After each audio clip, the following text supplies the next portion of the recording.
Hi all எல்லோரும் எப்படி இருக்கீங்க? ஐம் ஐஸ்வர்யா அபிகில். ஸோ எனக்கு வீடியோவில் என்ன அப்படின்னு பார்த்தீங்கன்னா, ஆல்ரெடி நான் வந்து நிறைய பார்சல் வீடியோஸ்லாம் பண்ணியிருப்பேன். பட் இந்த வீடியோவில் என்ன அப்படின்னா, இப்போ ரீசெண்ட் அப்டேட், ஒரு நியூ அப்டேட். நிறைய பார்சல்ஸ் வந்துட்டு இந்தியாக்கே ரிட்டர்ன் போகுது அப்படின்னு நான் கேள்விப்பட்டேன். என் ஜூனியர்ஸ் நிறைய பேர் ஷேர் பண்ணாங்க. ஸோ அதனால தான் வந்து எனக்கு ரீசெண்டாக நான் பார்சல் கலெக்ட் பண்ணிக்கிட்டேன்.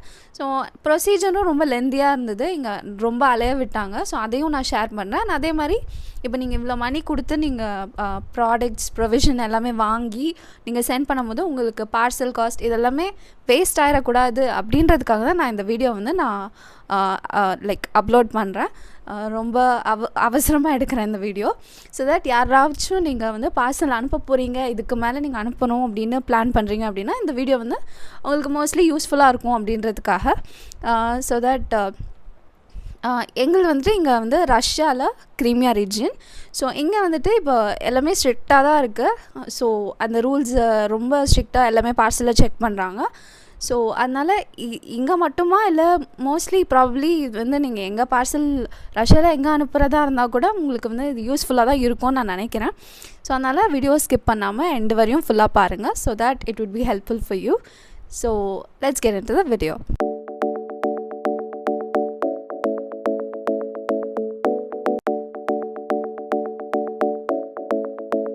ஃபர்ஸ்ட் வந்து எங்கள் வீட்டில் இருந்து பார்சல் எப்போ அனுப்பிச்சாங்க அப்படின்னா Jan 8th. பட் இங்கே வந்து ஃபைனலாக நான் பார்சல் கலெக்ட் பண்ணிக்கிட்டது வந்து Feb 18th. ஸோ நடுவில் என்னென்ன நடந்துச்சு, என்ன ப்ரொசீஜர், இது எல்லாமே ஃபர்ஸ்ட் நான் வந்து உங்களுக்கு ஷேர் பண்ணுறேன். ஸோ பார்த்திங்கன்னா ஃபர்ஸ்ட் Jan 8th அனுப்பிச்சுட்டாங்க அப்படின்னு சொன்னேன் இல்லையா. ஸோ வித்தின் 2 weeksல வந்துட்டு எனக்கு ஸ்டேட்டஸ் நான் ட்ராக் பண்ணும்போது காமிச்சிச்சு வந்துட்டு ஆல்ரெடி இங்கே வந்துருச்சு அப்படின்னு. அதாவது என்னோடய ரீஜியனுக்கே வந்துருச்சு அப்படின்னு சொல்லி. ஸோ அது வந்து என்னது எப்போவுமே இவ்வளோ சீக்கிரமாக வராதே அப்படின்னு நாங்கள் நினச்சோம். ஸோ அதே மாதிரி என்னோடய ஜூனியர்ஸ், ஸோ அவங்க வந்துட்டு ஒரு பொண்ணு வந்துட்டு என்னோடய ஹாஸ்டல் தான். ஸோ இந்த மாதிரி சொன்னான், இந்த மாதிரி நான் வந்து என்னோடய பார்சல் வந்து நான் கலெக்ட் பண்ணிக்கிட்டேன் அப்படின்னு. ஆல்ரெடி ஒன்று கலெக்ட் பண்ணிக்கிட்டாலாம். ஸோ இன்னொன்று வந்துட்டு வருது அப்படின்னு சொன்னான். ஸோ இந்த செகண்ட் பார்சல் வந்துட்டு நான் கலெக்ட் பண்ணிக்க போகிறேன் அப்படின்னு சொன்னேன்னு நான் சொன்னேன். எந்தும் வந்துட்டு வந்துருச்சு அப்படின்னு காமிச்சிச்சு. ஸோ நானும் எப்படியோ போஸ்ட் ஆஃபீஸ் போய் நான் பார்க்க போகிறேன் அப்படின்னு சொன்னேன். ஸோ அவன் வந்து சரி ஓகே நம்ம 2 பேரும் சேர்ந்து போகலாம் அப்படின்னு சொல்லி நாங்கள் போனோம். ஸோ அங்கே வந்து ஒரு பொண்ணு வந்து அவளுடைய அவள் ஷேர் பண்ணால் அவளோட எக்ஸ்பீரியன்ஸ். இந்த மாதிரி பார்த்துக்கோங்க, இந்த மாதிரி எனக்கு வந்துட்டு ஒரு பெரிய பார்சலு 2-3 பார்சல்ஸு, பட் வந்துட்டு எனக்கு மறுபடியும் இந்தியாவுக்கே போயிடுச்சு, நான் எவ்வளோ அழுது கேட்டாலும் இல்லை அப்படின்ட்டாங்க அப்படின்னு சொன்னான். ஸோ அப்போ தான் எனக்கு தெரிஞ்சுது, ஓ இந்த மாதிரி நடக்குதா அப்படின்னு. ஸோ இந்த பொண்ணு ஆல்ரெடி என் கூட வரா அப்படின்னு சொன்னாலே அவளும் சொன்னான், ஆமாம் எந்தோ இந்த மாதிரி தான் லாஸ்ட்டு பார்சல் வந்துட்டு ரொம்ப செக் பண்ணாங்க, ரொம்ப இன்ஸ்பெக்ட் பண்ணாங்க. ஸோ ஏதாவது ஃபஸ்ட்டே கேட்டாங்களாம், இப்போ இதில் ஏதாவது சஸ்பிஷியஸாக எங்களுக்கு இருந்துச்சு அப்படின்னா நாங்கள் ஃபுல் பார்சல் இந்தியாவுக்கு அமுச்சு விட்ருவோம் அப்படின்னு சொன்னாங்களாம். ஸோ எதுவுமே அப்படி இல்லை தானே, எல்லாமே லேபிள்டாக இருக்கா அப்படின்னு கேட்டாங்களாம். ஸோ அதுதான் மெயின் திங் இந்த வீடியோவில் நான் சொல்லணும்னு நினச்சதே வந்துட்டு, உங்களுக்கு எந்த ஒரு ப்ராடக்ட் எந்த ஒரு க்ராசரி என்ன ஒரு திங் நீங்கள் அமுச்சு விட்டாலும் சரி லேபிளோடு நீங்கள் அமுச்சு விடணும். ஸோ முக்கியமாக மெடிசன் எதாக இருந்தாலும் சரி, டாக்டர்ஸ் ப்ரிஸ்கிரிப்ஷன், கார்கோக்கிட்டேருந்து பெர்மிஷன், இது எல்லாமே ஃபுல் பக்காவாக இருக்கணும். ஸோ அதை பார்த்துக்கோங்க. அதாவது லேபிள் அப்படின்னா கம்பெனி நேம் ஒரு பிராண்டை வந்துட்டு மென்ஷன் ஆகிருக்கணும். கம்பெனி நேம் வந்துட்டு அதாவது எதாக இருந்தாலும் சரி கம்பெனி நேம் இருக்கிற மாதிரி பார்த்துக்கோங்க. அதுதான் மெயினாக நான் சொல்ல வரேன். அண்ட் நெக்ஸ்ட்டு எனக்கு இப்படி சொன்னோடனே நான் எங்கள் வீட்டில் கேட்டேன், என்ன ஏதாவது ஹோம்மேட் அமுச்சு விட்ருக்கீங்களா அப்படின்னு. பிகாஸ் கம்பெனி நேம் இருக்காது இல்லையா ஹோம்மேடு. ஸோ அதனால் என்கொயர் பண்ணேன், எங்கள் அம்மா கால் பண்ணி கேட்டேன். அவங்க என்ன சொன்னாங்க, அனுப்பும்போது வந்துட்டு சில்லி பவுடர் இருக்குது இல்லையா, ஸோ அது வந்துட்டு அதுவும் ஒன்று, அண்ட் நீம் கறி powder and chilli powder homemade இது 2மே அமுச்சு விட்ருக்கேன் அப்படின்னு சொன்னாங்க. ஸோ அது எப்படின்னா, இப்போ வந்துட்டு ஃபஸ்ட்டு யூஸ்வலாக நாங்கள் ஒரு ஸ்பைசஸ் இந்த மாதிரி பவுடர், டர்மரிக் எதாக இருந்தாலும் சரி ஃபாயில் பேப்பரில் நாங்கள் போடுவோம். ஸோ அதனால் வந்துட்டு எங்கள் அம்மா ஹோம்மேட் வந்துட்டு ஃபாயில் பேப்பரில் போட்டிருக்காங்க. ஸோ ஆனால் இந்தியாவில் அனுப்பும்போது பார்சல் சர்வீஸ் அவங்க என்ன சொல்லியிருக்காங்க அப்படின்னா, இல்லை இது வந்து டிரான்ஸ்பரண்ட்டாக இருக்க மாதிரி பார்த்துக்கோங்க, ஃபாயில் பேப்பர்லாம் வேண்டாம் அப்படின்னு. ஸோ உடனே டிரான்ஸ்பரண்ட் கவருக்கு எங்கே போகிறது அதுக்குள்ளே அவங்கக்கிட்ட எங்கள் அம்மா கிட்ட வந்து ப்ரெட் இருந்தது. ஸோ அதனால் ப்ரெட்டு கவரு அது ப்ரெட்டெல்லாம் எம்டி பண்ணிவிட்டு அதை காலி பண்ணிவிட்டு அதில் வந்துட்டு சில்லி பவுடரை கொட்டிட்டு அமுச்சு விட்ருக்காங்க. அண்ட் ஆல்சோ அந்த கறி பவுடர் அது கூட ஒரு சின்ன டிரான்ஸ்பரண்ட் பாக்ஸில் வந்துட்டு அமுச்சு விட்டாங்க. ஸோ இது ரெண்டுமே இருக்குது அப்படின்னு சொன்னாங்க ஹோம்மேடில். ஸோ உடனே எனக்கு வந்து அப்போ என்ன ஆகும் அப்படின்னு நான் நினச்சேன், எப்படி எனக்கு பார்சல் கிடைக்க போதோ அப்படின்ட்டு. ஸோ அதே மாதிரி சரி ஓகே, அதுக்கப்புறமா நாங்கள் வந்துட்டு என்கொயர் பண்ணேன் இந்த மாதிரி. ஸோ நாங்கள் அவங்க சொன்னாங்க இந்த எக்ஸ்பீரியன்ஸ்லாம் சொன்னோன்னே சரி ஓகே, அதை ஐ வாஸ் ஜஸ்ட் ப்ரேயிங், அவ்வளோதான் சொல்லணும். ஆனால் அதுக்கப்புறமா சரி கஸ்டம்ஸ் போக சொன்னாங்க அப்படின்னு சொல்லிட்டு கஸ்டம்ஸ் போனேன். ஸோ அது வந்து எங்கே இருக்குன்னா ஏர்போர்ட் பக்கத்துலேயே. ஸோ ஏர்போர்ட் ஃபைனல் ஸ்டாப், யாராவது நீங்கள் கிரீமியாவில் இருக்கீங்க அப்படின்னா யூஸ்ஃபுல்லாக இருக்கும், அதனால நான் சொல்கிறேன். ஸோ பஸ் நம்பர் கூட மென்ஷன் பண்ணுறேன், 998, அதாவது முக்கியமாக ஃபர்ஸ்ட் இயருக்கு, ஏன்னா ஃபுல்லாக ரஷ்யனில் தான் இருக்கும் இல்லையா, ஸோ அதனால் நான் மென்ஷன் பண்ணுறேன். 9 and 98 போகும் பஸ்ஸஸ் லாஸ்ட் ஸ்டாப். எனக்கான லைக் ரொம்ப வருஷங்க அப்புறமா ஃபைனலாக நான் போகிறேன் ஏர்போர்ட்டுக்கு. பிகாஸ் ஃபஸ்ட்டு நாங்கள் எப்போ இங்கே வந்தோமோ அப்போ வந்து நாங்கள் சிம்ஃபரபோல் ஏர்போர்ட்டில் இறங்கினோம். ஸோ அதுக்கப்புறமா எப்போவுமே நாங்கள் யூஸ் பண்ணதே கிடையாது. பிகாஸ் இப்போ அதுக்கப்புறமேட்டு தான் இந்த வார் அது இது எல்லாம் ஸ்டார்ட் ஆகிடுச்சு அப்படின்றதுனால ஃப்ளைட்ஸ் வந்து லோக்கல் ஃப்ளைட்ஸ் எதுவுமே இங்கே இல்லை. ஸோ அதனால் நாங்கள் மாஸ்கோ வரையுமே ட்ரெயினில் போவோம். ஸோ அங்கேருந்து தான் மறுபடியும் நாங்கள் ஃப்ளைட்ஸ் அவைலபிள். ஸோ அதனால் எனக்கு ரொம்ப நாள் கழித்து இப்போ தான் நாங்கள் வந்துட்டு நான் ஏர்போர்ட்டை பார்த்தேன். ஸோ ஃபஸ்ட் டைம் ஸோ போனோடனே என் கூட அந்த பொண்ணும் வந்திருந்தா. ஸோ நாங்கள் போனோடனே அங்கே வந்து ஜெராக்ஸில் வந்து பாஸ்போர்ட் வந்துட்டு ஜெராக்ஸ் கேட்டிருந்தாங்க. ஸோ அதை நான் சப்மிட் பண்ணிட்டேன். ஸோ அவங்க ஒரு லெட்டர் கொடுத்தாங்க அண்ட் லைக் அவங்க ஒரு டாக்குமெண்ட் கொடுத்துட்டு அவங்க என்ன சொன்னாங்க, ஆக்சுவலி கஸ்டம்ஸ் கூட நான் வந்துட்டு வீடியோ எடுத்தேன் ஸோ தட் நீங்கள் எங்கே இருக்கு அப்படின்னு. ஸோ இதை பாருங்கள், இது வந்து 98 பஸ், இது வந்து 9 பஸ் நம்பர். ஸோ இதுக்கப்புறமா வந்துட்டு ரைட் சைடு நடந்து போகிற மாதிரி இருக்கும்.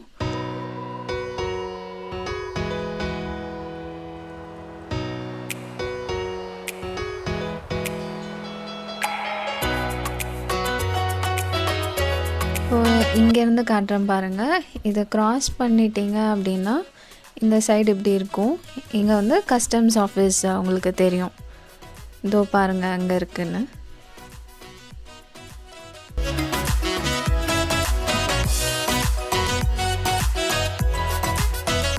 ஸோ ஆக்சுவலி ஃபுல்லாக வந்து அந்த கிளைமேட் வந்து ஸ்னோ வர இப்போ வந்துட்டு போனதுனால ரொம்ப கோல்டாகவும் இருந்துச்சு. அண்ட் எஸ், நான் ஃபைனலி வந்துட்டேன். இப்போது மேலே பார்த்திங்கன்னா ஒரு பட்டன் இருக்கும், அதை ப்ரெஸ் பண்ணிட்டு நீங்கள் டோர் ஓப்பன் பண்ணலாம். அண்ட் இங்கே பாருங்கள், நிறைய விண்டோஸ் இருக்கும், பட் ஆனால் யாருமே இல்லை ரூம் கஸ்டம்ஸில். இது ஏன் அப்படின்னா அங்கே ஒரு ஃபோன் இருக்கும். ஸோ அங்கே போய் நம்ம கால் பண்ணணும்.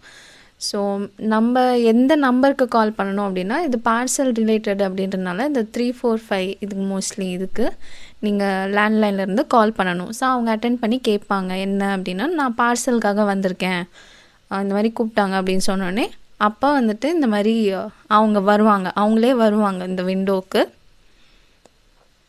ஸோ அப்போ தான் வந்து என்கிட்ட பாஸ்போர்ட் ஜெராக்ஸ் கேட்டிருந்தாங்க, நான் அலாங் வித் பாஸ்போர்ட் ஸோ அதை சப்மிட் பண்ணியிருந்தேன்.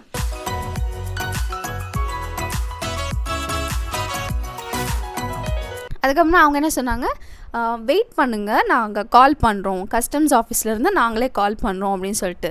ஆனால் எனக்கு டைம் ஆகுது, லைக் 1 வீக் ஆகுது, 2 வீக்ஸ் ஆகுது, எனக்கு கால் வரல. ஸோ அதனால் நான் மீன்வைல் அகேன் போஸ்ட் ஆஃபீஸ்க்கு போனேன் என்கொயர் பண்ணுறதுக்கு.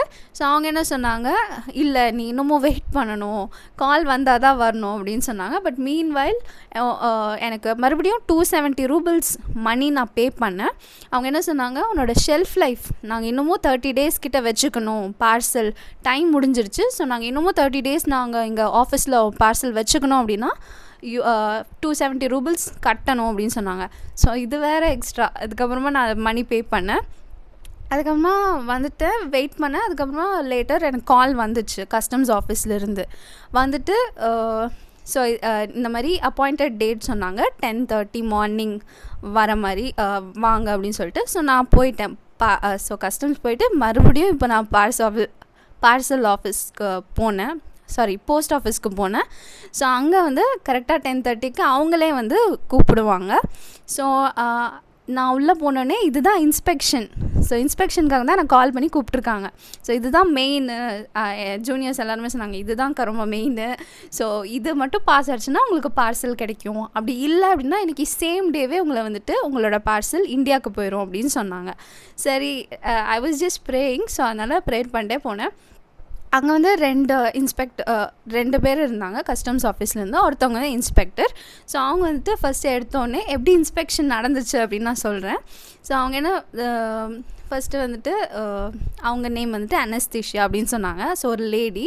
ஸோ அவங்க வந்துட்டு ஃபுல்லாக அதை என்னையே ஓப்பன் பண்ண சொல்லியிருந்தாங்க. பிளேட் கொடுத்துட்டு அதை ஓப்பன் பண்ணுறேன். அதுக்கப்புறமா வீடியோலாம் எடுத்தாங்க. ஸோ இப்போ நான் ஸ்டார்ட் பண்ணுறேன் அப்படின்னு சொல்லிட்டு அதுக்கப்புறமா லைக் நாங்கள் ஓப்பன் பண்ணோம் பார்சலை. ஃபுல்லாக இருக்கிற திங்ஸ் எல்லாமே வெளியே கொட்டிட்டாங்க. வெளியே கொட்டிட்டு ஒன்றுன்னா ஒரு ப்ராடக்ட்டுமே லைக் ஒன்றுத்துமே வந்துட்டு டிஃப்ரெண்ட் ஆங்கிள்ஸில் ஃபோட்டோ எடுத்தாங்க. ஸோ 2-3 ஃபோட்டோஸ் எடுத்தாங்க. ஒரு சின்ன பர்ஸ் அப்படின்னா அது ஒரு 2-3 ஆங்கிள்ஸில். ஏதாவது மசாலா பவுடர் எடுத்தாங்கன்னா அது என்னது அப்படின்னு சர்ச் பண்ணுறாங்க நெட்டில். இது என்ன மசாலா, இதெல்லாம் நாங்கள் பார்த்ததே இல்லையே. மோஸ்ட்லி இங்கே ஸ்பைசஸ் இருக்காது அப்படின்றதுனால தானே இந்தியாவிலேருந்து சென்ட் பண்ணுவாங்க. ஸோ அதெல்லாம் வந்துட்டு இதெல்லாம் என்னது அப்படின்ற மாதிரி பார்த்தாங்க. ஸோ ஃபுல்லாகவே சர்ச் பண்ணுறாங்க, இன்டர்நெட்டில் சர்ச் பண்ணுறாங்க இந்த மாதிரிலாம். ஸோ அதுக்கப்புறம் மீன்வைல் என்கிட்டயும் நல்லா பேசினாங்க. இந்த மாதிரி அப்போ நீ 5th இயரா, இன்னும் எவ்வளோ வருஷம் இருப்ப, இன்னும் 1 வருஷம் அப்படின்னு சொன்னேன். ஓகே ஃபைன், அப்போ ஆக்சுவலி உனக்கு சீனியர் அப்படின்னா உனக்கு எல்லாமே தெரிஞ்சிருக்கும், பார்சல் ரூல்ஸ் எல்லாமே அப்படின்னு சொன்னாங்க. பட் எனக்கு அந்த கறி லீஃப் பவுடர் ஹோம்மேடை வந்துட்டு எனக்கு பயமாக இருந்துச்சு அப்படின்னு சொன்னேன் இல்லையா. இந்த பாக்ஸ் ஆக்சுவலி வாங்கினப்போ பின்னாடி இருந்த ஸ்டிக்கர் நாங்கள் ரிமூவ் பண்ணல. ஸோ அதனால வேணமோ அவங்க வந்துட்டு அது செக்கிங் பாஸ் ஆயிடுச்சு. அண்ட் ஈவன் அந்த சில்லி பவுடர் நான் சொன்னேன் இல்லையா, ஸோ அது கூட வந்து கார்லிக் பிரெட் அப்படின்னு அந்த கம்பெனி நேம் இருந்ததுனால என்னமோ தெரியல, but by God's grace pass ஆயிடுச்சு.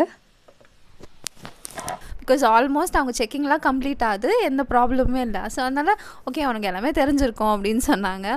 பட் ஆக்சுவலி நான் சொன்னேன் இத்தனை நாள் நான் நிறைய பார்சல் வாங்கியிருக்கேன், பட் எப்போவுமே வந்துட்டு இந்தளவுக்கு செக் பண்ணலையே, ஏன் இப்போ மட்டும் இவ்வளோ தீவிரமாக செக் பண்ணுறீங்க அப்படின்னு நான் கேட்டதுக்கு அவங்க வந்து எனக்கும் தெரியாது அப்படின்னு சொன்னாங்க அந்த இன்ஸ்பெக்டர். ஸோ எனிவே ஸோ ஃபைனலாக முடிஞ்சிருச்சு. அவங்களும் நான் சொன்ன மாதிரி நல்லா தான் பேசினாங்க. அண்ட் அதுக்கப்புறமா அவங்க பேக் பண்ணிட்டாங்க அந்த பார்சல் பாக்ஸை. ஓப்பன் பண்ணோம் இல்லையா, ஸோ அகேன் எல்லா திங்ஸும் உள்ளே போட்டுட்டு பேக் பண்ணிட்டாங்க ஃபுல்லாக. அண்ட் அப்போயும் கொடுக்கல. மறுபடியும் என்ன சொன்னாங்க, மறுபடியும் கஸ்டம் ஆஃபீஸ் அங்கே போய் சைன் பண்ணிவிட்டு வா அப்படின்னு அமுச்சு விட்டாங்க. ஸோ அடுத்த நாள் அதுக்கு அப்பாயின்மெண்ட் டைம் கொடுத்தாங்க. ஸோ அங்கே போனேன். அண்ட் இந்த மாதிரி கிளாஸ் இருக்கா அப்படின்னு கேட்டாங்க. ஆமாம் கிளாஸஸ்லாம் இருக்குது. நான் அதுக்கப்புறமா சரி ஓகே அப்போ 3 o'clock அந்த மாதிரி அப்படின்னு சொன்னாங்க. Appointment time 3. ஸோ கஸ்டம் ஆஃபீஸ்க்கு 3 o'clock போனேன். பாருங்கள் அங்கே ரொம்ப நேரம் எடுத்துச்சு. அண்ட் ஆல்சோ நான் போகும்போது ரெஜிஸ்ட்ரேஷன் அந்த டாக்குமெண்ட்டையும் எடுத்துகிட்டு போங்க. அதான் உங்களுக்கு தெரியும் இல்லையா, இங்கே இருக்கவங்களுக்கு தெரியும், ரெஜிஸ்ட்ரேஷன் அதையும் கொண்டு போனோம். So along with passport. So ஃபுல்லாக அவங்க வந்துட்டு ஒரு ரிப்போர்ட் ரெடி பண்ணாங்கன்னு நினைக்கிறேன் என்னென்ன இருக்குது அப்படின்னு. ஸோ அதனால தான் அவ்வளோ டைம் எடுத்துச்சோ என்னமோ இந்த மாதிரி. பிகாஸ் என் ஜூனியர் சொன்னான் அந்த மாதிரி பண்ணாங்க, அதனால வந்துட்டு அவ்வளோ நேரம் வெயிட் பண்ண மாதிரி இருந்துச்சு. அதே மாதிரி எனக்கும் 3க்கு போனவ 5:30க்கு தான் முடிஞ்சுது எனக்கு. ஸோ அதுக்கப்புறமா நான் சொன்னேன் இதுதான் என்னோடய ஃபைனல் பார்சல், இதுக்கு மேலே எனக்கு நான் மோஸ்ட்லி எங்கள் வீட்டில் வேணான்னு தான் சொல்ல போகிறேன் அப்படின்னு சொன்னேன். அவங்க வந்து ஆல் த பெஸ்ட் அப்படின்னு சொன்னாங்க. ஸோ ஆக்சுவலி ஒன் திங் என்னென்னா, நான் யூஸ்வலி பார்சல் அனுப்புவாங்க எங்கள் வீட்டில். அதுவும் முக்கியமாக இந்த வாட்டி நான் வீட்டுக்கும் போகல ஹாலிடேஸில். பிகாஸ் இப்போ ஹாஸ்டல் ஷிஃப்ட் பண்ணேன் அப்படின்னு சொன்னேன் இல்லையா. ஸோ ஒன் ஆஃப் த வீடியோவில் நான் பண்ணியிருந்தேன். ஸோ அதான் ஹாஸ்டல் ஷிஃப்ட் ஆகிறதுக்காகவே நான் வீட்டுக்கு போகல. பிகாஸ் நிறைய பேர் இருக்காங்க. அதுக்கப்புறம் வீட்டுக்கு போயிட்டு வரதுக்குள்ளே வேக்கன்சி இருக்குமா அப்படின்னு சொல்ல முடியாது. ஸோ அதனால நான் போகல. அதனால் மெயினாக எனக்கு இப்போ மறுபடியும் எங்கள் வீட்டிலேருந்து பார்சல் வேறு அனுப்பிச்சுட்டாங்க. So of course every year almost எங்கள் அம்மா வந்துட்டு பார்சல் அனுப்புவாங்க. This time it was even mandatory. So நான் சொன்ன மாதிரி 5:30க்கு முடிஞ்சது இல்லையா. ஸோ அப்போ அகேன் மறுபடியும் என் கையில் வந்துட்டு ஒரு லெட்டர், ஒரு டாக்குமெண்ட் கொடுத்தாங்க. ஸோ இதை வந்து நீ அடுத்த நாள் போஸ்ட் ஆஃபீஸ் போகும்போது அவங்களுக்கு கூட அப்போ வந்து உனக்கு பார்சல் கொடுத்துருவாங்க அப்படின்னு சொன்னாங்க. ஸோ பாருங்கள் எவ்வளோ டைம் என்னை அலைய விட்டாங்க அப்படின்னு. ஸோ ஃபைனலி அடுத்த நாள் நான் போய் அதே மாதிரி பார்சல் ஆஃபீஸில் அந்த லெட்டர் கொடுத்தேன். ஸோ அவங்க வந்துட்டு என்னோடய இது பார்சலை கொடுத்தாங்க. ஸோ அகேன் அதுக்கப்புறம் அதை நான் 3ஆக ஸ்ப்ளிட் பண்ணேன். என்கிட்ட ஒரு 3 பேக்ஸ் கிட்ட. ஃபர்ஸ்ட் ஒன்று வந்து ட்ராவலர்ஸ் பேக். ஸோ இன்னும் 2 பேக்ஸில் கூட because like at a time அது பாக்ஸாக கேரி பண்ணணும்னா கஷ்டமாக இருக்கும் இல்லையா. ஸோ அதனால நான் அது வந்து கட் பண்ணி ஓப்பன் பண்ணி உள்ளே இருக்க ப்ராடக்ட்ஸ்லாம் 3 பேக்கில் ஸ்ப்ளிட் பண்ணி பாக்ஸ் அட்டை பெட்டியை வந்துட்டு அங்கேயே விட்டுட்டு பார்சல் ஆஃபீஸ்லேயே விட்டுட்டு நான் அப்படி மோஸ்ட்லி நானே கொண்டு வரதுனால அப்படி நான் பண்ணிட்டேன். அண்ட் நான் சொன்ன மாதிரி ஃபைனலாக இப்போ எந்த மாதிரி அனுப்பணும் அப்படின்னு நான் சொல்கிறேன். லைக் எனக்கு தெரிஞ்ச ஒரு சில விஷயங்கள். பிகாஸ் எங்களுக்கு வந்துட்டு நாங்கள் அனுப்பும்போது இந்தியாவில் எங்கள் வீட்டில் அனுப்பும்போது எங்களுக்கு சொன்னாங்க. ஸோ பார்சல் சர்வீஸில் இந்தியாவில். ஸோ அதை வந்து நான் சொல்கிறேன். ஸோ பேசிக்கலி லைக் பேசிக் என்ன அப்படின்னா உங்களுக்கு நிறைய பேருக்கு தெரிஞ்சிருக்கும், லிக்விட்ஸ் மோஸ்ட்லி வந்து அலோவ் பண்ண மாட்டாங்க. அண்ட் அதே மாதிரி அண்ட் ஆல்சோ இந்த மாதிரி ஃபாயில் பேப்பர்ஸ் இதில் அவாய்ட் பண்ணுங்கள். அண்ட் அதுக்கப்புறமா நான் சொன்ன மாதிரி கம்பெனி நேம் இருக்கிற மாதிரி எந்த ஒரு ப்ராடக்டாக இருந்தாலும் கம்பெனி நேம் இருக்கிற மாதிரி அனுப்புங்க. அண்ட் ஆல்சோ இதையும் சொல்லியிருந்தாங்களாம், இந்த மாதிரி ஒரு நீங்கள் ஏதாவது அனுப்புகிறீங்க அப்படின்னா மிக்சர் ஆஃப் ப்ராடக்ட்ஸாக லைக் எல்லாமே மிக்சராக இருக்கணும். அதாவது ஒரு ஐட்டம் மட்டுமே இருக்கிற மாதிரி இல்லாமல் புக்ஸு, க்ளோத்ஸு, மசாலா இது எல்லாமே சேர்ந்து எல்லாமே இருக்கிற மாதிரி அனுப்பணும் அப்படின்னு சொன்னாங்களாம். ஸோ எஸ், இது எல்லாமே தான் நான் உங்களோட ஷேர் பண்ணணும்னு நினச்சேன். ஐ ஹோப் இந்த வீடியோ உங்களுக்கு யூஸ்ஃபுல்லாக இருக்கும் அப்படின்னு. இஃப் யூ டிட் மறக்காமல் மெட்ஜில் சேனலை சப்ஸ்கிரைப் பண்ணிக்கோங்க. தேங்க்யூ ஸோ மச் ஃபார் வாட்சிங். Take care. பாய்.